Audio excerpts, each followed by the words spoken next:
যখনই মনে হবে আমি হেরে যাচ্ছি, পারছি না, বা আমি ভালো নেই, বা সময়টা খারাপ যাচ্ছে, এই ভিডিওটা দেখবে। এই ভিডিওটার কথা আমি অনেকবার আমার অনেক ভিডিওতে বলেছি। আজকে ভিডিওটা সেভ করে রেখে নিও।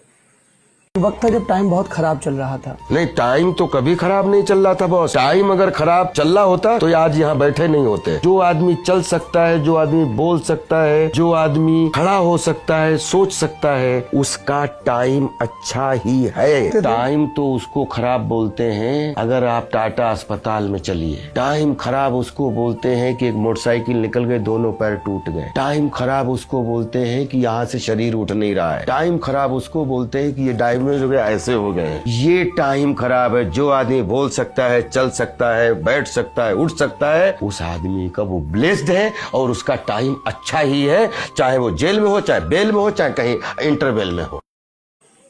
এত সহজ সরল ভাবে এত বড় কথা বলা যায় না, অথচ এই কথাগুলোই বাস্তব সত্য।